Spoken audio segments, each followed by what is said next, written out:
날 어느 마을에 17세 가연아 씨가 살고 있었습니다. 가연아 씨는 일남 사녀의 맏딸이었죠. 가연아 씨는 사대부 가문으로 충분한 부와 권력을 갖고 살고 있었습니다. 그러던 어느 날 아버지의 죽음으로 모든 재산은 그 고을의 큰 상단을 운영하는 하천석 단주가 몰수하여 갔죠. 그리하여 가연아 씨는 하루아침에 으리으리한 기와집에서 초라한 초가집으로 옮기게 되었습니다. 어머니와 가연아 씨는 아무리 생각해봐도 아버지의 죽음이 이상하다 생각했답니다. 그리하여 어머니는 매일 아버지의 죽음의 의문을 갖고 알아보고 다녔던 거죠. 그러나 관아에서는 아버지의 죽음은 사고로 인한 죽음이며 더 이상 수사는 할 수 없다고 하였답니다. 처음 관아에서는 아버지의 죽음이 알 수 없는 사고로 돌아가셨다고 했는데 이틀 만에 아버지를 살해한 사람이 자수를 했다며 차명을 시킨다는 것이었습니다. 아버지를 살해한 이유를 알고 싶다고 하니 사람을 착각하여 죽였다는 이유였답니다. 아버지의 죽음은 그렇게 단순 사고로 조용히 마무리가 되었습니다. 그리고 재산은 아버지가 돌아가시기 전 재산을 담보로 많은 금화를 하단주가 빌려줬다며 모든 재산을 몰수했죠. 그렇게 한 해가 지나갈 때쯤 어머니도 지병으로 돌아가셨습니다. 가연아 씨는 아버지의 죽음에 의문이 많았지만 이제 가장으로 살아갈 것을 먼저 걱정해야만 했답니다. 그리고 동생들을 돌봐야 한다는 생각에 무슨 일이라도 해야 했죠. 그리하여 가연아 씨가 할 수 있는 일 중 어머니를 도우면서 배웠던 한복 만들기 뿐이었습니다. 가연아 씨는 순이어멈한테 여러 장의 그림을 보여주었죠. 그림에는 마님, 처녀, 선비 그리고 기생들이 그려져 있었습니다. 아씨 그림은 뭔가 살아있는 것처럼 생생하고 금방이라도 사람이 튀어나올 것 같구먼요. 웜에 한복 좀 보게. 한복이 요렇게럼 고울 수가 있는감요? 순이어멈, 자네 눈에는 한복이 곱게 보이는가? 아이고 두말하면 잔소리구먼요. 그동안 아씨가 워낙 얌전한 색으로 한복을 만들어 입으셔서 사람들은 잘 모르겠지만요. 그림처럼 고운 색으로다가 만들기만 해봐요. 이 문지방이 달아 없어질 정도로 사람들이 올거구먼요. 그렇게 말해주니 없던 힘도 생기는 것 같구나. 순이어멈 기생집에 먼저 금잔화에 한복 잘 만드는 침선장이 있다고 알려주고 오거라.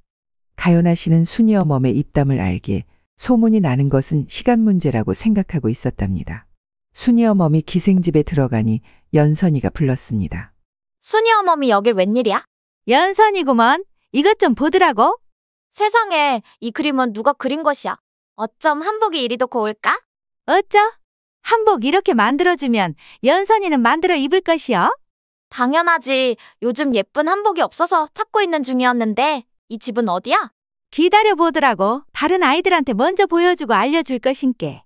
순이어멈, 서운하게 왜 이래? 나 먼저 알려주면 내가 알아서 소문내줄게. 순이어멈은 연선이만 알려줘도 기생집에 소문나는 것은 반시즌도 걸리지 않을 것을 알고 있었죠. 그리하여 첫 번째 손님으로 기생 연선이를 데리고 가연아 씨한테 갔습니다. 대문 앞에는 금잔화라고 목판에 글이 써져 있었답니다. 연선이는 초라한 초가집여서 의심스럽기는 했지만 침선장이 누구인지 궁금하기도 했습니다. 연선이가 방으로 들어가니 소문으로 듣기만 했던 가연아 씨가 우아하고 도도하게 앉아있는 것이 아니겠어요. 연선이는 생각했답니다. 여인인 내가 보아도 이리도 어여쁘신데 사내들이 보면 한눈에 반하겠구나. 그리고 가연아 씨는 지식이 많고 여인으로 배워야 하는 모든 것들이 출중하다고 소문으로 알고 있던 터라 가연아 씨의 솜씨를 의심할 이유가 없었습니다. 어서 오시게. 순이어멈한테는 들었겠지? 네, 그런데 아씨께서 이렇게 고된 일을 할 수 있겠습니까? 걱정해 주어 고맙구나. 보다시피 내 사정이 이렇다네. 연선이는 직접 가연아 씨를 보니 다정하고 인자하고 좋을 수가 없었답니다. 선전에 같이 가서 옷감을 고르는 것이 좋겠구나. 선전에는 고운 비단이 많았죠. 가연아 씨가 고른 옷감을 연선이의 몸에 대어 보니 연선이의 얼굴이 돋보였습니다. 그렇게 하여 5일에 걸쳐 연선이의 옷을 만들어 여러 기생들이 보는 앞에서 선을 보이게 되었답니다. 연선이는 가연아 씨가 만들어주신 한복을 입고 다른 기생들한테 선을 보이니 전혀 다른 사람이 서 있는 것 같아 다들 놀랐던 거죠. 무엇보다 귀한 사람으로 보였기 때문이었습니다. 그리하여 구경하던 기생들은 연선이의 새로운 모습에 함성을 보내며 다른 기생들도 한복을 해달라 순이어멈을 찾았죠. 그리하여 가연아 씨는 동생들과 생활하는데 돈 걱정 없이 살게 되었습니다. 하지만 남동생이 공부에 집중하기에는 사람들이 많이 오가니 그것이 제일 걱정이었죠. 그래서 남동생이 공부할 수 있는 곳을 찾아보기로 했답니다. 어느 날 순이 어멈이 급하게 오더니 말하였습니다. 가연아 씨, 어여 줄자 가지고 함께 가실 때가 있구먼요. 어디를 말이냐? 지금 한단주 아들이 두루마기와 다른 옷들도 만든다고 합니다요. 그런데 운둔 생활을 하다 보니 다른 침선장은 무섭다며 안 간다고 했구먼요. 워낙 요상스러운 소문이 들리기는 하지만 그건 소문일 뿐 확인된 것이 아무것도 없어라. 그래서 제가 우리 아씨가 갈 거라고 못 받고 왔구먼요. 순이 어멈, 다른 사람들이 무서워한다면 나도 그럴 거라는 생각은 들지 않았더냐? 웜에 가연아 씨, 지금 우리가 더운 밥, 찬밥 가릴 때인감요? 같은 시간이면 돈 되는 것을 해야지요. 그래, 순이 어멈 말이 맞다. 그런데 나도 좀 무섭구나. 아씨 내가 있은께 걱정 붙들어 매셔요. 그리하여 두 사람은 한단주 아들이 사는 기와집으로 갔죠. 그 기와집은 가연아 씨와 가족들이 살았던 기와집이기도 했답니다. 가연아 씨는 대문을 여는 순간 가슴이 뭉클하게 아파오면서 눈물이 앞을 가렸습니다. 가연아 씨는 집안 이곳저곳을 보았지만 추억이 없는 곳이 없다 보니 눈물이 샘솟을 것 같았습니다. 그때 웜에 내 정신 보소. 아씨 나 지금 가야 쓰겄는디요. 연선이하고 약속을 했는디 제가 깜빡했어라. 가연아 씨 제가 금방 댕겨 올게요. 그리고는 가연아 씨만 놔두고 횡하니 가버렸답니다. 가연아 씨는 순이 어멈이 야속하기만 했죠. 그렇다고 여기까지 왔는데 나갈 수는 없어 용기를 내어 사람을 불렀습니다. 그런데 아무리 사람을 불러도 나오는 이가 없어 기다리는 동안 옛 추억을 생각하며 가연아 씨가 생활했던 별당으로 갔죠. 별당 마루에 앉아 자신이 새겨놓은 글씨들을 하나하나 찾아보았답니다. 그런데 가연아 씨가 별당으로 들어가는 순간부터 문틈 사이로 몰래 가연아 씨를 지켜보던 사람이 있었습니다. 바로 한단주 아들 한준상 선비였답니다. 한 선비는 가연아 씨가 마루에 앉아 마루에 작게 새겨져 있는 글씨를 보고 있으면 작은 소리로 읊었죠. 햇살이 포근하게 나를 안아줘. 행복하구나. 가연아 씨가 마루 기둥에 새겨져 있는 글씨를 보면 산들산들 시원한 바람은 놀자며 나를 부르니 행복하구나. 그리고 창 옆에 새겨져 있는 글씨를 보고 있으면 아침에 눈을 뜨니 새소리가 나를 반기니 행복하구나. 이렇게 가연아 씨가 남겨놓은 추억들을 한선비의 마음에도 담았던 거죠. 한선비는 일반인하고는 전혀 다른 삶을 살고 있었습니다. 사람을 대면하는 것조차 아니 부모님을 대면하는 것조차 두려워하는 사람이었답니다. 그러다 보니 17살부터 방에서 나오지 않고 부모님조차 자신의 방에 들어오면 숨을 못 쉴 정도로 극심한 정신 이상을 보였던 거죠. 한단주는 그런 아들이 못마땅하여 18세 되는 해에 가연아 씨의 옛집으로 보내 혼자 지내도록 했습니다. 밥만 머슴통에서 보내주었죠. 한선비는 그 큰 집에서 혼자 지내는 시간이 더 편했습니다. 누구인지는 모르지만 마루, 문지방, 기둥 그리고 창틀 여기저기에 행복하다는 말들을 새겨놓았는데 한선비도 매일 보는 행복하다는 글씨에 자신도 그 행복이라는 것을 느끼고 싶어졌던 거죠. 그리하여 아침에 눈을 뜨고 새소리를 들으면서 행복을 느껴보려 했고 햇살이 포근한 날 마루에 앉아 행복함을 느껴보려 했으며 선선한 바람이 부는 날 기둥에 기대어 행복을 느끼려 하니 언제부터인가 자신의 마음에 행복이 싹트는 것 같았답니다. 그리하여 하늘을 보게 되고 꽃을 보게 되고 나비를 보게 되고 서서히 시야에 들어오는 것들이 많아지게 되었습니다. 그리고 별당에 들어온 여인을 보며 세상에 사람들이 무서운 사람만 있는 것은 아닐 거라는 생각을 하게 되었답니다. 그렇게 문틈 사이로 여인의 동선을 따라보고 있었는데 여인이 점점 한선비의 시야에서 멀어지는 것이 아니겠어요. 한선비는 문틈을 조금씩 열면서 여인을 시야로 쫓아가다가 그만 중심을 잃고 문이 요란스럽게 열리며 한선비의 몸이 대청마루로 확 튕겨져 나오게 되었던 거죠. 가연낭자는 주인이 방에 있는 줄도 모르고 너무 실례를 한 것 같아 빨리 사죄드리고자 대청마루 쪽으로 이동을 했는데 그것이 선비님이 방으로 들어가는 중인지 방에서 나오는 중인지 모를 어정쩡한 자세를 하고는 가연아 씨를 뚫어져라 보고 있는 것이 아니겠어요. 한선비는 어여뻐 보이는 여인이 바라보고 있어 방으로 쏙 들어갈 수도 없고 어쩔 수 없이 방에서 나오는 중인 걸로 천천히 허리를 펴고 문을 닫고 나왔답니다.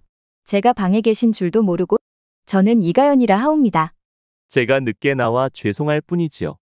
한선비는 자신이 한 번도 더듬거리지 않고 말을 한 것이 믿겨지지 않았답니다. 한선비는 그런 자신이 너무 신기하였습니다. 저는 한준상입니다. 한복을 가연낭자가 직접 만드시는 건가요? 네, 제가 침 선장입니다. 무엇을 만들어 드리면 될까요? 지금 입고 있는 옷들이 작아져서요. 새롭게 다 만들어야 할 것 같습니다. 두루마기는 계절별로 3벌, 한복은 계절별로 4벌.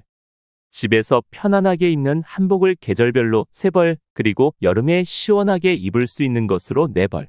버선은 계절별로 10쌍이면 될 듯합니다. 듣고 있던 가연아 씨는 한선비가 알고 주문을 하고 있는 것인지 의심스러웠답니다. 한선비님, 제가 선비님의 옷장을 봐도 되겠습니까? 네, 네. 제 옷장을요? 그럼 방에. 다른 뜻은 없습니다. 필요 이상으로 주문을 하신 것 같아서요. 한선비는 자신의 방에는 그 누구도 들이지 않는데 가연낭자가 자신의 방에 들어간다고 상상을 하니 방이 지저분한지 먼저 걱정이 되었습니다. 가연낭자, 잠시 기다려 주시지요. 한선비는 방에 들어가 창문과 문을 활짝 열고 환기를 시켰습니다. 그리고 방 안을 살피고 난 후 가연아 씨가 들어올 수 있게 했죠. 가연아 씨는 사내와 단둘이 한 방에 있는 것이 무척 어색했지만 돈을 벌어야 하니 이 정도는 어쩔 수 없다고 생각을 했답니다. 한선비의 방에 들어오니 모과향이 향긋하게 바람에 실려 가연아 씨의 심장에 콕하고 들어왔습니다. 방 안을 보니 서책이 많았죠. 한선비님은 서책 보시는 것을 좋아하시나 봅니다. 제가 매일 할 수 있는 일이 책 보는 것 말고는 없다 보니. 가연아 씨는 막둥이의 스승을 찾은 것 같아 초롱초롱한 눈으로 한선비를 쳐다보며 말하였답니다. 그럼 과거 시험 준비도 하시나요? 사서오경은 공부했으나 따로 과거 시험은 준비하지는 않고 있습니다. 사실 9살 남동생이 있습니다. 공부를 가르쳐야 하는데 매일 누이들하고 놀다 보니 여인들이 하는 놀이만 하고 공부할 생각은 하지 않으니 걱정이 되어서요. 그랬군요. 제가 좀 낯을 가립니다. 제가 볼 때 전혀 낯가리는 분 같아 보이지 않습니다. 그래서 저도 이상합니다. 원래 제가 이렇게 말을 잘하는 사람이 아닙니다. 그런데 가연낭자 앞에서는 이상하게 괜찮습니다. 만약 남동생과 같이 오셔서 제가 낯을 가리지 않는다면 가르쳐 보겠습니다. 정말요? 제가 한시름 놓았습니다. 한복은 잘 만들어 드리겠습니다. 한선비는 환하게 웃는 가연아 씨의 얼굴을 보니 하늘에서 내려온 선녀로 보였으며 한선비의 심장에 따뜻한 빛이 내려와 포근하게 안아주는 것 같았답니다.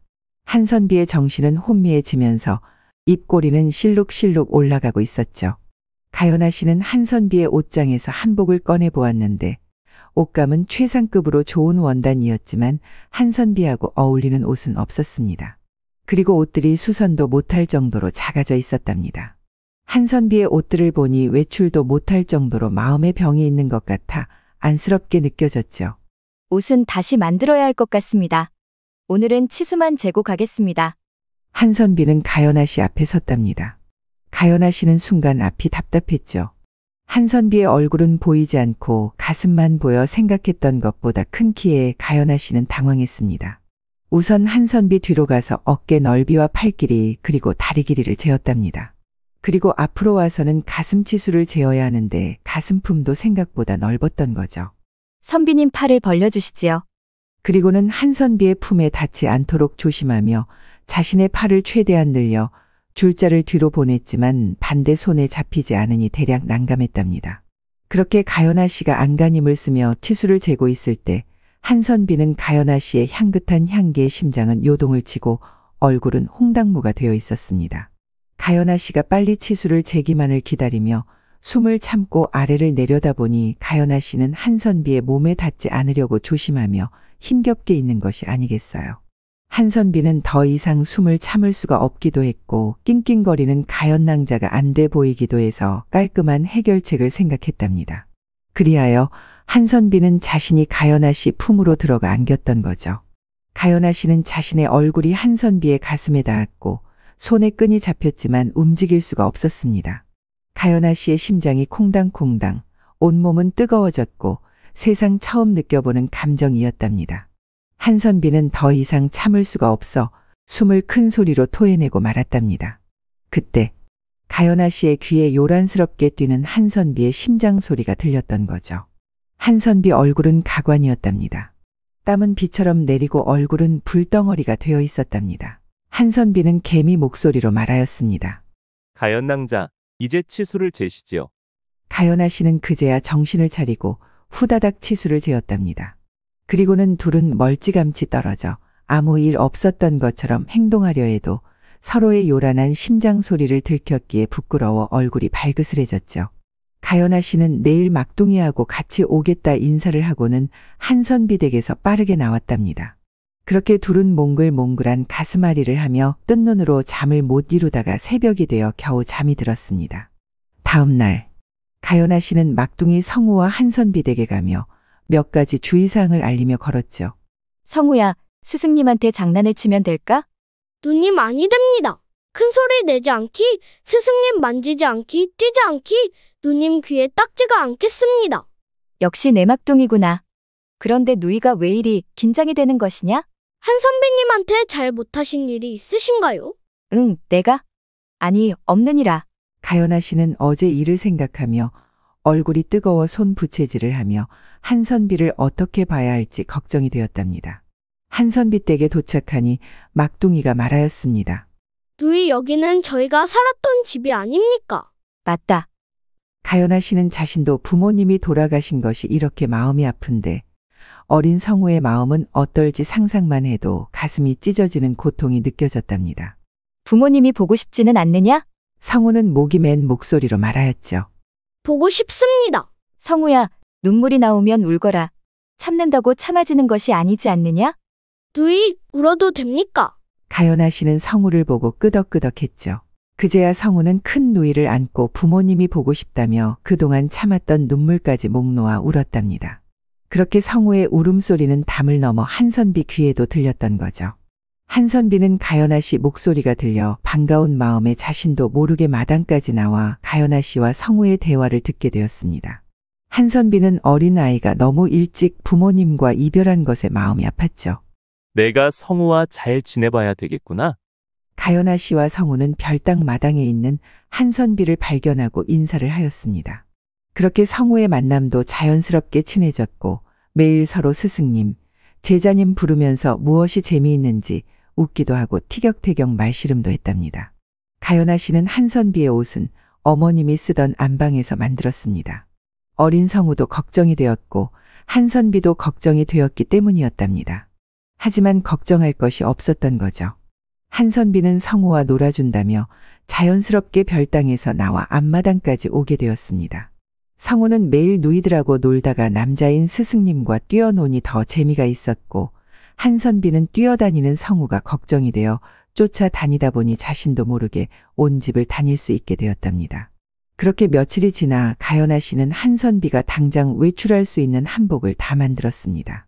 한선비는 한복과 두루마기까지 입고는 어색해하며 가연아 씨를 바라보고는 말하였습니다.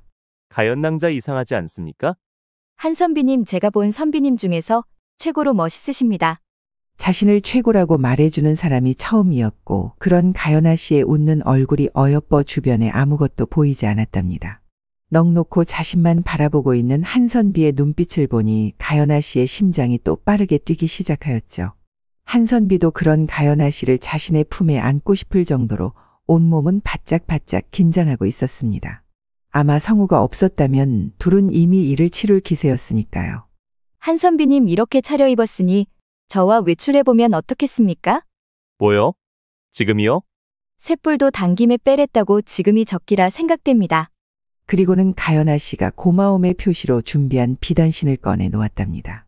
이 비단신은 한선비님을 안전한 곳으로 인도할 것이고 이 두루마기는 한선비님의 몸을 지켜줄 것입니다. 이갓은 선비님의 생각을 강하게 만들어줄 것입니다. 이렇게 완벽하게 준비가 되었는데 무엇이 걱정이십니까? 그렇게 한 발 두 발 가연아 씨를 믿고 나가니 긴장은 되었지만 나름 괜찮았답니다. 성우는 집에 데려다주고 가연아 씨는 사람이 드문 길로 한선비와 나란히 걷기 시작했습니다. 한선비는 가연아 씨와 나란히 걷는 이 순간이 천국 같았죠. 그런데 그때 뒤에서 여러 마리의 말발굽 소리가 들리니 한선비는 긴장을 하며 고개를 돌려 부채 틈 사이로 사람들을 보았는데 한선비의 아버지와 아버지의 오른팔 칠섭이었던 거죠. 순간 한선비는 길바닥에 주저앉아 가슴을 쥐어잡고는 고통스러운 표정을 지었답니다. 점점 얼굴이 붉어지며 숨 쉬는 것조차 힘들어했습니다. 그리하여 가연아 씨는 선비님의 갓을 풀고 두루마기를 벗겨 얼굴을 가려주었죠. 그리고는 천천히 등을 쓸어내리며 노래를 불러주었답니다. 잠시 후 한선비는 조금씩 안정을 찾은 듯하여 곧바로 집으로 갔습니다. 그 이후 한선비는 대문 밖으로 나갈 생각은 하지 않아 가연아 씨는 다른 방법을 생각했죠. 우선 순이어멈은 들락달락하다 친해졌고 둘째 서연, 셋째 소연, 넷째 하연까지 한선비님 댁으로 오게 하였답니다. 그리고 비단장수도 오게 하여 한선비 몸에 비단을 대어보며 고르게 했죠. 비단심 만드는 사람, 간 만드는 사람 할 것 없이 모두 오게 하였답니다. 이렇게 한선비 댁에 많은 사람들이 오가며 한선비는 세상에 나쁜 사람만 있는 것이 아니라는 것을 몸소 느끼게 되었습니다. 하지만 이 소문은 한단주 귀에까지 들어가게 되었죠. 한단주는 아들 옆에서 가연처자가 도와주고 있다고 하니 버럭 화를 내며 말하였습니다. 실서봐, 가연처자한테 가서 더 이상 아들 집에 가지 말라고 하거라. 늦은 저녁에 칠섭이가 가연아 씨 집에 찾아가 말을 하였습니다. 한준상 도련님 댁에 얼씬도 하지 마시오. 그것이 무슨 말씀인가요? 복상 망한 집안과 엮일 분이 아니라는 말을 하고 있는 것이오. 우리 도련님 어찌해서 다시 집을 찾고 싶은 것 같은데 어림도 없어이다. 계속 우리 도련님을 만난다면 우리도 가만히 있지만은 않을 것이오. 그 말만 남기고 가버렸답니다. 예의가 없는 사람이군. 칠섭이 입에서 나오는 말은 한단주 생각이겠지? 가연아 씨는 생각할수록 아들을 위하는 마음이 조금도 없다고 생각이 되니 한선비가 불쌍하기만 했죠. 하지만 칠섭이라는 사람은 악랄하기로 소문이 난 사람이라 그 말을 무시할 수만은 없었답니다. 그리하여 다음날 한선비 댁에 가서 안방에 있는 물건들을 챙기고 마지막으로 별당에 들어가 뒷마당 쪽 마지막 기둥을 만지며 소리 없이 울었답니다. 그 기둥에는 누구도 찾아보기 힘든 곳에 글씨를 새겨놓았던 거죠. 아버지 그립습니다. 이제 저는 어떻게 해야 하나요? 아버지의 마지막 모습은 이 기둥에 손을 올리고 괴로워하시는 뒷모습이었습니다. 그날은 칠흑같이 어두운 밤이었습니다. 가연아 씨는 자려고 준비를 하고 있는데 밖에서 아버지의 한숨소리가 들렸답니다. 아버지 무슨 일 있으신가요? 아니다. 가연아 아비가 일이 있어. 지금 나가봐야 할 것 같구나. 이 늦은 밤에 어디를 가시려고요? 안 가시면 아니 되나요? 나도 가고 싶지는 않으나 어쩔 수 없이 누구를 봐야 해서 빨리 다녀오마. 아버지는 미소만 남기시고 대문을 나섰답니다. 가연아 씨는 그 모습이 아버지의 마지막 모습이 될 거라고는 생각을 못했으며 그때 더 잡지 못한 것이 한이 되었던 거죠. 그때 한선비는 가연아 씨가 울고 있는 뒷모습을 바라보며 가연아 씨의 슬픔이 한선비의 심장에 고스란히 전달이 되었답니다.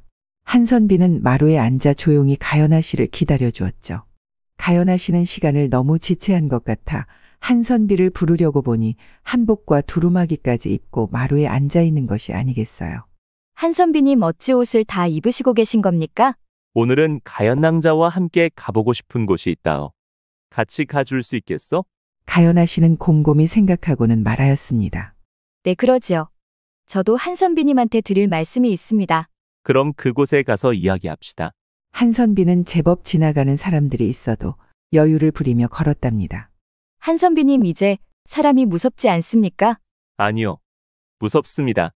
그러나 언제까지 옛 기억 속에 갇혀 살 수는 없는 것 같아 용기를 내고 있는 중입니다. 그리고 옆에 이렇게 든든한 치료제가 있는데 무엇이 걱정이겠습니까? 가연아 씨는 마음은 무거웠지만 한선비님이 잘 이겨내는 모습을 보고는 다행이라는 생각이 들었습니다. 한선비와 함께 도착한 곳은 언덕 사이의 광활한 갈대가 무성한 호수였답니다. 가연아 씨는 집에서 가까운 곳에 이렇게 아름다운 풍경이 있다는 것이 신기하기만 했죠. 이곳입니다. 제가 사람을 무서워하기 시작한 곳이지요. 이렇게 아름다운 곳에서 무슨 일이 있었기에? 제 나이 17살 때는 아버지는 사내가 글만 읽으면 안 된다면서 세상 돌아가는 것도 알아야 한다며 저를 이곳에 데리고 왔죠. 이곳에 도착했을 때는 한 사람은 피를 토하고 쓰러져 있었습니다. 한선비는 몸을 바들바들 떨고 있었고 목소리는 숨이 막혀오는 듯 숨을 몰아쉬며 힘겹게 얘기하고 있었습니다. 가연아 씨는 그런 한선비 손을 잡아주며 힘들면 그만 얘기해도 된다고 했지만 한선비는 식은땀을 흘리며 계속 말을 이어갔습니다. 그리고 다른 한 사람을 추궁하고 있었지요. 저는 아버지한테 무섭다며 집에 가겠다고 말을 하니 내 손목을 꽉 잡고는 놔주지 않았습니다. 내 아들이라면 이 정도 가지고 무서워하면 아니 된다면서요. 한선비는 괴로워하며 울기 시작했습니다. 가연아 씨는 한선비를 보았는데 그날의 힘들어하는 어린 한준상이 보여 가연아 씨의 포근한 품에 안아 주었답니다. 한선비는 가연아 씨의 따뜻한 품을 의지하며 그 날을 회상했답니다. 점잖은 대감님이 노하여 말을 하였죠. 대체 무엇하는 짓이요? 그만 멈추지 못하겠어? 한단주는 무서운 얼굴을 하고는 더 큰 소리로 말하였답니다. 내 말을 따르지 않으면 당신도 살아 돌아갈 수 없을 것이요. 더 이상 상대하지 못할 자구려 오늘 본 것과 들은 것은 없었던 일로 하겠소. 그 대감님이 뒤돌아가려는데 칠섭이가 칼을 뽑아 찔렀습니다. 어린 한준상은 그 모습을 보고는 그 자리에 쓰러졌지만 소리는 다 듣고 있었던 거죠. 칠섭이가 말하였습니다. 죽었습니다. 어떻게 할까요? 한단주가 귀찮다는 듯이 말하였습니다. 적당한 사람 사서 관아에 신고시키고 돈만 주면 죽어도 좋다는 사람 찾아 이틀 뒤 자백시켜라. 여기까지가 우리 아버지와 칠섭이의 실체입니다. 가연아 씨는 한선비를 생각하면 옆에 있어주고 싶지만 한선비의 말을 듣고 나니 칠섭이가 허튼 소리로 자신을 협박한 것은 아니라는 것이 확실해졌죠. 그리하여 한선비한테 말하였습니다. 한선비님, 어제 칠섭이란 사람이 저한테 왔어요. 뭐라고요? 칠섭이가 가연낭자한테 무엇이라 하던가요? 한선비와 더 이상 만나지 말라고요. 계속 만난다면 보고만 있지는 않을 것이라 했습니다. 가연낭자 그 자는 위험한 사람입니다. 우리 여기서 헤어집시다. 한선비님 괜찮으시겠어요? 가연낭자 저를 걱정할 때가 아닙니다. 어서 집으로 돌아가시지요. 그렇게 말하고는 한선비는 야속하리만큼 뒤 돌아보지도 않고 가버렸답니다. 가연아 씨는 한선비의 마음을 알기에 한선비의 발자취를 따라 언덕을 내려와 집으로 갔죠.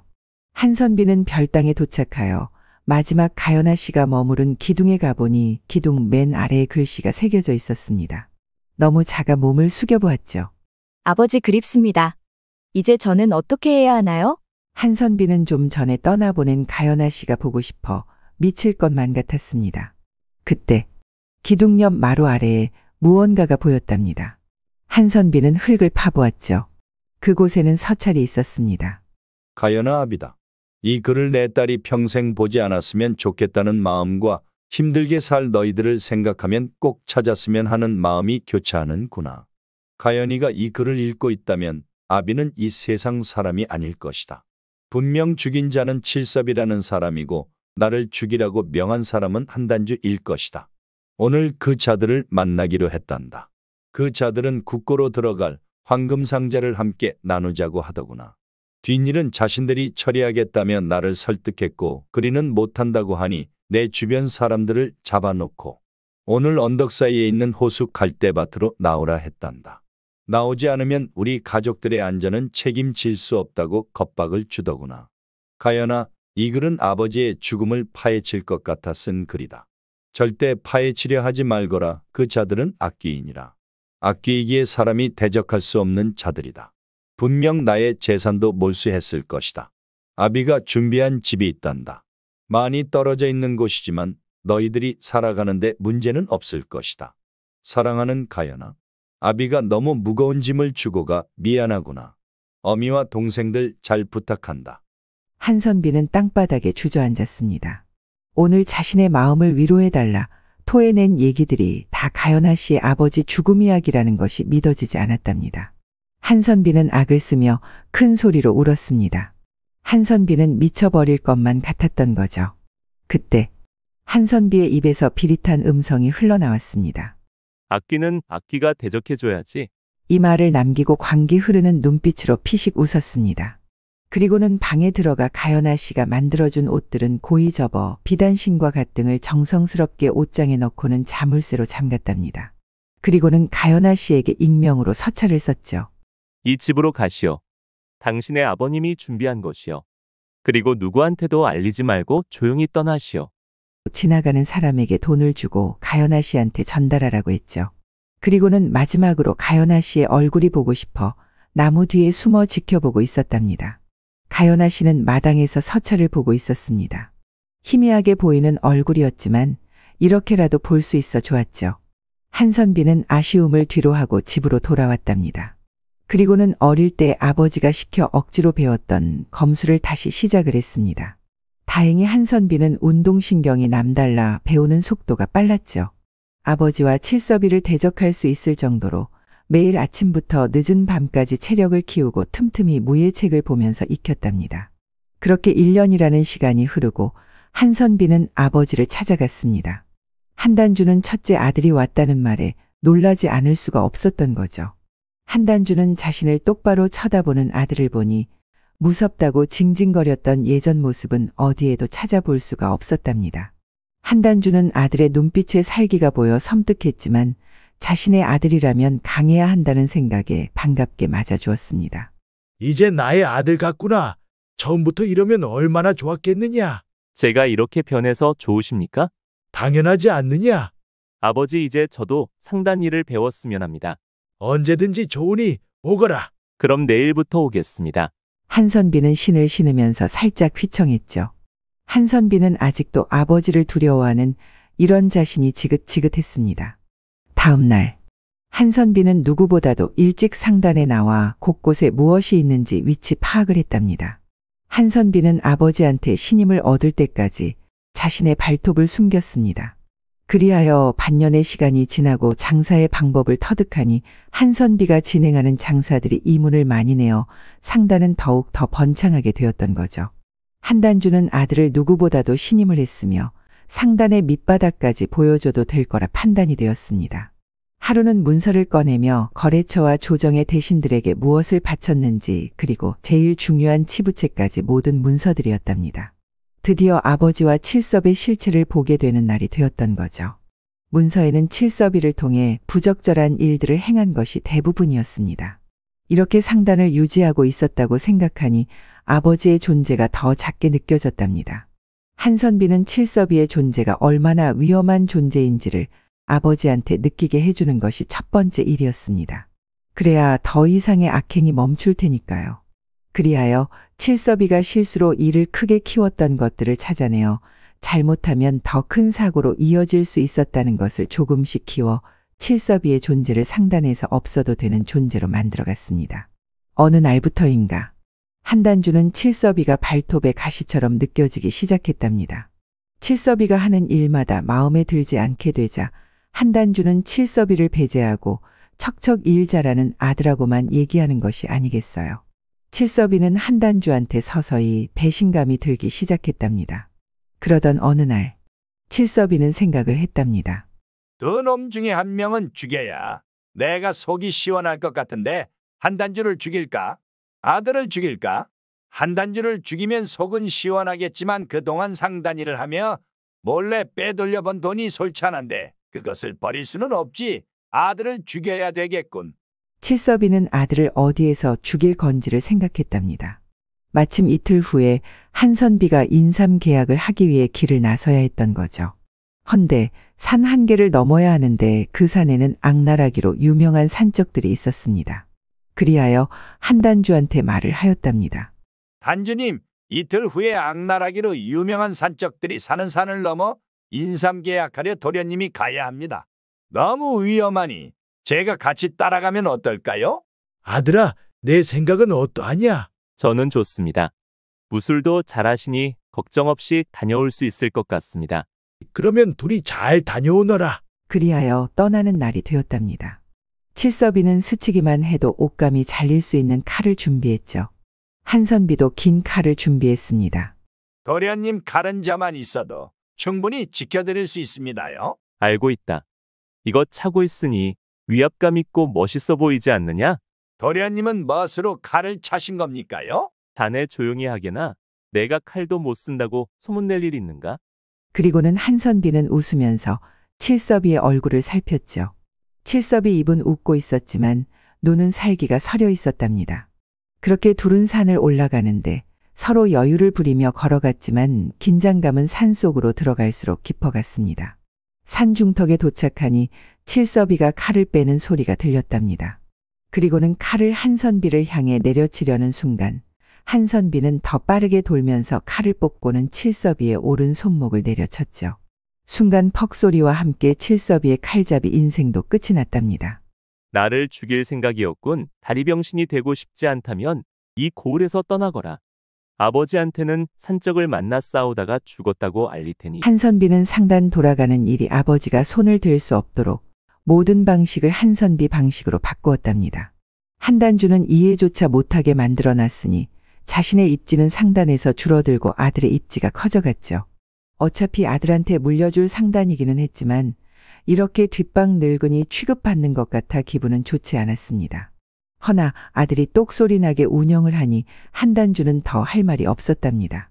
그러던 어느 날 관아에서 포졸들이 한단주 집으로 몰려온 것이 아니겠습니까? 죄명은 사기죄, 방조죄이었습니다. 한선비는 익명으로 관아의 아버지의 사기죄와 방조죄 등을 뒷받침하는 문서들을 꼼꼼하게 챙겨보냈답니다.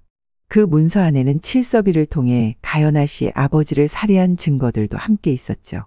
한단주가 유배지로 떠나는 날 한선비는 아버지 가시는 길에 나와 고개를 숙여 인사를 했습니다. 한단주는 아들 볼 면목이 없었답니다. 자신의 죄를 알면서도 계속하다 보니 조금 남아있던 죄의식조차 없이 악마로 살았다는 것을 유배를 떠나는 날 깨닫게 되었던 거죠. 상단을 바로 잡기 시작했답니다.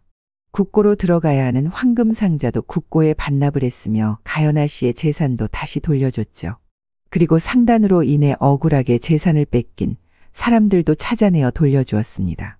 그렇게 정리를 하고 나니 상단은 겨우겨우 운영이 되었지만 한선비는 조금이나마 아버지의 죄가 탕감된 듯하여 다행이라 생각했답니다. 한선비는 마지막으로 가연아 씨의 아버지 죽음을 알리기 위해 가연아 씨를 찾아갔죠. 가연아 시댁 담 너머로 들려오는 5명의 웃음소리는 한선비의 마음의 안개로 내려앉아 마음을 무겁게 만들었습니다. 가연낭자가 보고 싶구나. 사실대로 말하고 나면 가연낭자를 못 볼 생각이 드니 힘이 드는구나. 한선비는 급히 발을 돌려가려 하니 누군가 한선비의 손을 잡아주는 것이 아니겠습니까? 한선비는 깜짝 놀라 뒤를 보니 가연아 씨가 붙잡고 있었죠. 두 사람은 한참 동안 서로를 바라보며 서 있었는데 서로의 눈빛은 애처롭게 떨리고 있었답니다. 가연아 씨는 둘만의 대화가 필요할 것 같았죠. 그리하여 가연아 씨가 손을 잡고 대문으로 들어가려는데 한선비가 마당을 기웃거리는 것이 아니겠어요. 선비님 동생들은 지금 별당에서 같이 자려고 들어갔습니다. 평소에 혼자 잘 다니셔서 다 고쳐진 줄 알았는데 아직도 사람 만나는 것이 힘이 드시는 겁니까? 가연아 씨는 걱정하는 눈빛으로 한선비의 안색을 살피고 있었습니다. 가연낭자, 제가 혼자 다니는 것을 어찌 알고 계셨습니까? 한선비님이 저를 보러 오지 않으시니 제가 못 참고 시간 날 때 이곳에 왔지요. 상단에서 일하시는 모습이 너무 보기 좋았습니다. 가연아 씨의 말을 듣고는 가슴이 찢어지듯이 아팠습니다.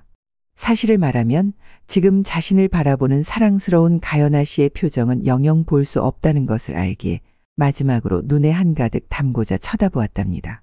한선비님 제 얼굴에 무엇이 묻었습니까? 어여쁨이 많이 묻어 있습니다. 가연아 씨는 부끄러워하며 먼저 안방으로 들어갔습니다. 한선비는 무거운 발걸음을 힘겹게 옮기며 안방으로 들어갔죠. 그 모습을 지켜보는 사람이 있었으니 순이 어멈이었습니다. 웜에 한선비님하고 가연아 씨하고 같이 방으로 들어가시는구먼. 내가 딱 보니께 오늘 큰일 치르겠구먼. 어차피 일이 될 것을 먼 길을 돌아왔어야. 그나저나 내일 아침에 일찍 깨워야 혀? 아니면 모른 척 해야 하는겨? 아이고, 내가 속 터져 답답하구먼. 가연아 씨 방에서는 한선비가 무릎을 꿇고 가연아 씨의 아버지 죽음에 대해 빠짐없이 얘기하고 있었답니다. 그리고 칠섭이는 영영 칼을 잡을 수 없게 된 것과 아버지는 유배를 보냈다는 이야기까지요. 가연아 씨는 이 모든 사실을 듣고는 놀랐습니다. 하지만 가연아 씨는 누구보다도 잘 알고 있었답니다. 한선비도 아버지와 칠섭이의 피해자였다는 것을요. 가연아 씨는 한선비가 사람들을 두려워하는 것을 이겨내며 아버지와 칠섭에게 벌을 주기 위해 한선비가 겪었던 고통의 크기는 느낄 수조차 없었답니다. 가연아 씨는 한선비를 일으켜 앉게 하고는 한선비를 자신의 품 안에 안았습니다. 한선비님 당신도 피해자입니다. 어찌 이렇게 힘든 길을 홀로 견디셨나요? 이제 그 고통의 마음 내려놓으시지요. 저는 누구보다도 한선비의 마음을 알고 있습니다. 한선비는 그제야 가연아 씨를 조심히 안고는 목 놓아 울었습니다. 가연아 씨 품 안은 자신의 몸에 박혀있던 가시들을 녹여주는 듯 하였답니다.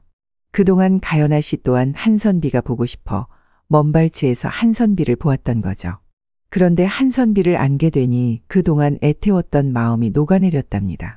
한선비는 서서히 가연아 씨한테 입술로 다가갔습니다. 한선비는 아침에 눈을 떠보니 너무도 그리웠던 가연아 씨가 자신의 품에 안겨 자는 모습을 보니 어제 일이 생생하게 기억이 나 꿈이 아님을 감사하게 생각하고 있었습니다. 그때 밖에서 들려오는 소리가 있었으니 아이들이 하나 둘씩 아침 인사를 나누는 소리가 들렸고 소곤거리는 소리가 가까이 들리기 시작하였습니다. 큰일입니다. 가연낭자 일어나야 할 것 같소. 아이들이 다 일어난 듯합니다. 가연아 씨는 졸린 눈을 뜨니 해는 중천에 떠 있었답니다. 두 사람은 혼비백산이 되어 허겁지겁 옷을 챙겨 입기 시작했습니다. 한선비는 옷을 다 입고 생각이란 것을 했답니다. 이제는 물러설 곳이 없구나. 차라리 잘 되었다. 내 여인임을 알리고 처제들과 처남을 내가 책임져야겠구나. 그리하여 가연아 씨의 손을 잡고는 마루로 나갔습니다. 마당에는 둘째, 셋째, 넷째 그리고 막둥이까지 나란히 안방을 보고 있는 것이 아니겠어요. 다들 놀란 눈을 하고는 입을 다물지 못하고 있었습니다.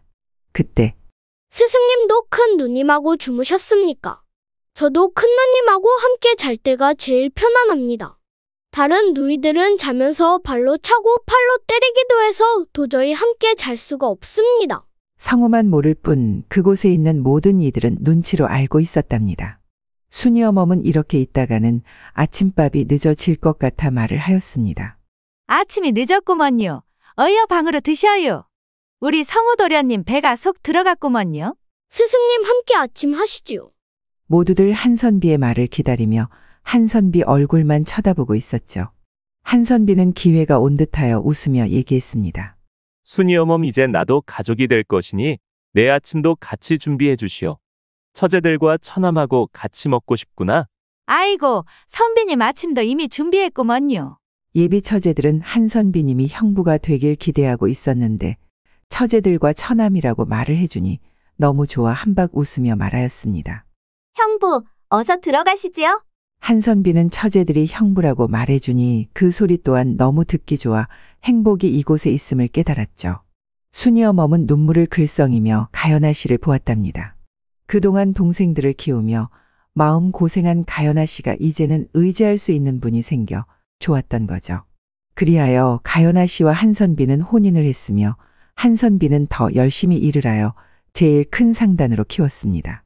그리고 한선비는 왕으로부터 특별 사면인 해배를 받기 위해 노력을 했고 결국 한선비의 아버지는 3년이란 유배 기간을 마무리하고 조용한 곳에 집을 얻어 자신을 반성하며 살았다고 합니다. 사자성어의 권선징악은 징악이권선이라는 말에서 유래되었으며 악한 행위는 당연히 징벌하여 바로잡고 선한 행위는 권하여 장려해야 한다는 뜻이죠. 옳고 그름을 따져 충신과 효자에게 상을 주고 난신과 적자에게는 벌을 주는 권선징악의 엄정한 평가는 공자가 춘추를 지으면서 객관적이고 공정한 서술과 더불어 가장 중요시 되었다고 합니다. 이 성어는 사회적 도덕과 윤리를 강조하는 말로 우리 사회의 기본 원칙을 지켜오는데 중요한 성어였다고 생각을 해봅니다. 벚꽃 야담. 구독, 좋아요, 알림 설정은 여러분의 사랑입니다. 야담 이야기 시작하겠습니다. 옛날 조선 여러 마을에서는 처녀들이 밤낮으로 흔적도 없이 사라지고 있었습니다. 그리하여 여인들은 밖으로 나오지 못하도록 했었지만 소용이 없었죠. 그러자 마을에는 강석두라는 사또가 부임을 하게 되었는데 강사또는 이 사건에 초집중을 하였답니다. 낮에는 몇 명의 포졸들에게 사복을 입게 한 후 양반댁을 중심으로 이상한 점이 있으면 기록에 남기도록 명하였습니다. 밤에는 기록된 양반댁을 검은 옷과 복면을 쓰고 담 넘어 확인을 하며 다녔던 거죠. 그때 새벽을 알리는 닭의 울음소리에 강사또는 과부를 뒤로 한 채 방을 나왔습니다. 강사또는 하루 종일 과부가 생각이 나 정무에 집중을 못하고 있었는데 밖에서 소란한 소리가 들렸습니다. 밖에 무슨 일이냐? 딸이 없어졌다고 아비가 왔습니다요. 강사또는 처녀의 아비와 함께 집으로 향했답니다. 방은 깔끔하게 정리되어 있어 어딜 봐도 단서될 만한 것이 보이지 않았죠. 그때 강사또는 뒷문 창호지에 작은 구멍을 발견했답니다. 저 구멍은 무엇이요? 처음 보는 구멍입니다요. 구멍은 누가 일부러 뚫어 놓은 것처럼 보였답니다. 강사또는 포졸들에게 명하였죠. 여인들이 없어진 집을 찾아 창호지에 작은 구멍이 있는지 찾아보거라. 얼마나 시간이 지났을까? 포졸들은 모든 집에 작은 구멍이 있었다고 알렸죠. 강사또는 독술사를 불러오라 명하였습니다. 독술사는 사라진 처녀방에 들어가 냄새를 맡았습니다. 사또, 앵석으로 여인을 유인한 것으로 보입니다. 어찌 그렇게 생각하시오? 이 방에 특유의 향이 나는데 이 향은 양귀비꽃 열매 향입니다. 틀림없이 앵속이라는 말이요. 네, 맞습니다. 앵석으로 만든 증기를 마시게 한 후 환각 상태로 데리고 간 것 같습니다. 강사또는 양귀비꽃을 기르는 곳을 모두 찾아라 명하였죠. 헌데 아무리 찾아도 찾을 길이 없었답니다. 강사또는 저녁이 되어 밤을 함께한 과부가 생각이 났습니다. 그리하여 양반 옷으로 갈아입고 과부한테 향했죠. 지나가는 나그네인데 하룻밤 재워줄 수 있겠습니까? 과부는 방에서 나오며 강사또를 보았습니다. 강사또는 과부의 얼굴을 보는 순간 입을 다물 수가 없었답니다. 과부의 얼굴은 복사꽃처럼 아름다웠으며 자태는 난처럼 고고했으니까요. 과부도 자신을 넋놓고 보는 선비를 보았는데 잘생긴 용모에 호감이 갔답니다. 사랑채를 치워놓으라 하겠습니다. 여종이 올 것이니 잠시만 기다려 주시지요. 강사또는 안방에 술상이 있는 것을 보고는 살짝 미소를 지었습니다. 술을 마시고 계셨구려. 술친구가 빠지면 되겠습니까? 제가 술친구가 되어드리지요. 강사또는 자신의 뻔뻔한 행동에 당황스럽기는 했으나 여인과 함께 할 수만 있다면 어떤 짓도 할 수 있을 것 같았죠. 그리하여 두 사람은 마주 앉아 술을 마시게 되었습니다. 과부의 피부는 백옥처럼 희고 눈은 사슴 눈망울처럼 촉촉했답니다. 술친구가 되었는데 통성명을 하는 것도 좋을 것 같습니다. 저는 이조판서 최명주님의 막내 최혜서입니다. 아니 인조반정에 참여하여 공신이 되셨던 그 분을 말씀하시는 겁니까? 제 아버님을 아시나요? 소문으로 알고 있었습니다. 강사또는 예서의 눈에 눈물이 글썽이는 것을 보았답니다. 선비님은요? 강사또는 사실대로 말하고는 싶었지만 지금은 자신의 정체를 모르는 것이 좋을 것 같아 평범하게 소개했습니다. 저는 평범한 양반입니다. 과거 급제를 하여 장가를 가려고 했으나 혼인도 못하고 벌써 중년이 되었지요. 저는 강석두입니다. 그렇게 둘은 술친구가 되어 주거니 받거니 하다 보니 예서는 취기가 올라오는지 눈을 감고 있었죠. 그 모습도 어찌나 애처로워 보이던지 강사또는 자신도 모르게 예서를 안으며 탱글한 입술을 머금었답니다. 예서는 갑작스러운 입맞춤에 강사또를 밀치며 보았는데 강사또의 눈빛은 은혜하는 여인을 바라보는 눈빛이었던 거죠. 얼마나 시간이 지났을까? 강사또는 동이 트기 시작할 무렵 뒷간에 가려고 앞마당으로 나왔습니다. 그런데 모든 문을 열어봐도 뒷간이 보이지 않았죠. 그리고 뒷마당으로 가려 하니 뒷마당으로 가는 길은 막혀 있었답니다. 강사또의 직감은 이상한 생각이 들기 시작하였습니다. 다시 대청마루로 올라가 마지막 방문을 열었는데 텅 빈 방이었답니다. 첫발을 디디니 삐극 하는 소리가 울려 들렸습니다. 천천히 바닥을 들어보니 지하로 내려가는 계단이 보였던 거죠. 계단을 내려가며 생각을 했답니다. 이곳이 내가 찾는 곳이 아니었으면 좋겠구나. 간절한 마음으로 내려가 작은 문을 열어보니 이게 웬일이랍니까? 그곳에는 양귀비꽃이 만발하여 도도하게 피어있는 것이 아니겠습니까? 양귀비꽃 주변으로는 나무들이 우거져 있었고 그 위로 능소화가 양귀비꽃의 도도함을 숨겨주고 있는 듯 했답니다. 그때 뒤에서 들려오는 소리가 있었으니 선비님 부디 이곳을 못 본 척 해주세요. 강사또는 예서와 미래를 꿈꾸며 오늘 청혼을 하려 했는데 세상 모든 것이 무너져 내리는 것 같았답니다. 저들이 안다면 강 선비님도 죽일 겁니다. 부디 모른 척 해주세요. 강사또는 예서가 말하는 저들이라는 말에 한 가닥의 희망을 걸어보며 물어보았습니다. 저들이라면 누구를 말하는 것이요? 강사또는 떨고 있는 예서를 안아주었답니다. 제 서방님을 죽이고 제 부모님을 볼모로 잡아 저를 겁박하는 사람입니다. 이곳이 발각될 시 제 부모님도 죽일 겁니다. 예서는 떨면서 하염없이 눈물을 흘렸답니다. 강사또는 작은 여인이 무거운 짐을 마음에 담고 살고 있었다고 생각하니 견딜 수가 없었던 거죠. 저는 이 사실을 모르는 걸로 하겠습니다. 다만 이것을 어떻게 전달하는지 방법만 알려주시겠소? 대문 왼쪽 담 위에 올려놓으면 가져갑니다. 언제 오는지 그 외의 것은 전혀 모릅니다. 모레 해시에 올려놓을 거예요. 알겠습니다. 그리고는 강사또는 예서를 품에 안으며 놀란 가슴을 다독여 주었답니다. 예서 집에서 나와 생각을 하며 걸었습니다. 어떤 자들인지 확인되지 않은 이상 지금은 누구도 믿을 수가 없겠구나. 관아에 있는 사람조차. 예서가 말한 그날 해시가 되어 강사또는 미리 예서의 지붕 위에 자리를 잡고 숨어 있었습니다. 예서가 보자기에 싼 물건을 담 위에 올려놓는 것이 보였답니다. 예서야, 이 사건을 해결하고 다시 만나자구나. 얼마나 시간이 지났을까? 문 열리는 소리가 들리고 발걸음 소리가 들리고 강사또는 누구인지 확인하는 순간 경악하지 않을 수가 없었습니다. 생각지도 못한 사람이 보자기를 가지고 대문을 나서는데 바로 여종이었던 거죠. 강사또는 여종의 뒤를 따라갔답니다. 여종이 도착한 곳은 마을에서 떨어진 예월당인 기생집이었습니다. 예월당에 잠입을 하여 누구한테 전달하는지를 보았는데 강사또가 예상했던 사람이었던 거죠. 전 이사또였답니다. 이 앵속 사건은 부패된 무리들의 더러운 공작이었던 거죠. 그렇다면 조정 관리들 중에도 있을 거라 생각이 들자 소름이 돋았습니다. 강사또는 승정원을 통해 왕한테 직접 전달해야 한다는 말과 함께 왕만 알 수 있는 암호로 서찰을 보냈죠. 강사또는 왕 옆에서 직접 호위하는 내금위장이었답니다. 여러 마을에서 여인들이 사라지고 있지만 시간이 지나도 해결되지 않아 왕도 답답하여 내금위장을 보냈던 거였죠. 그리하여 왕은 그날이 되어 밤에 잠행을 나섰습니다. 강석도 내금위장은 왕한테 절을 하고 왕의 호위 무사도 물리고 독대를 했답니다. 앵속이었습니다. 그리고 예월당이 그 무리들의 소굴이었습니다. 전 이사또가 앵속을 직접 받는 것을 볼 때 배우는 높은 사람이 있을 확률이 높습니다. 그렇다면 조정 관리도 있다는 얘기 아닌가?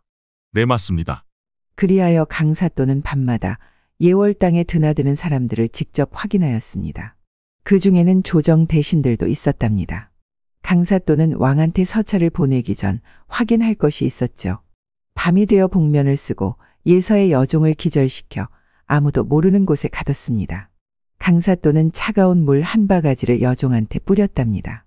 너는 누구냐? 예서부인 여종인 걸 알고 있다. 그리고 내가 한 짓도 다 알고 있으니 거짓말할 생각은 버려야 할 것이다. 나리 목숨만 살려주세요. 저는 예월당의 기생입니다. 이사또하고는 무슨 사이더냐? 이사또는 제 기둥서방입니다. 시키는 일을 하지 않으면 저를 죽일 듯이 때려 살 수가 없었습니다. 저도 살고자 어쩔 수 없었습니다. 예월당의 앵속과 관련된 사람들이 누구더냐? 조정에 있는 관리들도 다 불어야 할 것이다. 여종은 모든 사람들을 말해 주었답니다. 너는 여기서 하루만 지내거라 꺼내줄 터이니. 강사또는 조정의 대신들 명단을 적어 승정원을 통해 왕에게 전달을 하였으며 다음 날 해시에 그 무리들을 잡기로 했죠. 때가 되어 포졸들과 해시의 예월당을 포위하여 한 명도 빠짐없이 잡아 관하로 끌고 가 앵속과 관련 있는 사람들을 속출하였답니다. 그리고 조정 관리들은 사원부로 넘겼죠.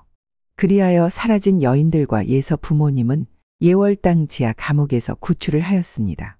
또한 양귀비꽃을 재배하는 곳을 찾아 양귀비꽃을 뿌리까지 뽑아 불로 태워버렸죠. 그리하여 양귀비꽃 사건은 마무리가 되었답니다. 강석두는 예서 집으로 급히 갔습니다. 예서는 대청마루에서 어머님을 안고 울고 있었죠. 강석두는 대청마루에 올라가 예서 부모님께 넙죽 절을 하고 앉았습니다. 저는 내금위장 강석두입니다. 저를 알아보시겠습니까? 그럼 기억하고 말고 그런데 자네가 여기에 어떻게? 예서와 혼인하고 싶습니다.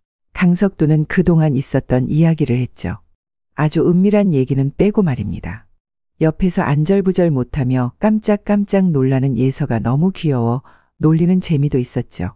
그렇게 혼인 허락을 받고 강석두는 예서와 손을 잡고 오솔길을 걸었답니다. 선배님께서 진짜 내금위장이십니까? 네, 맞습니다.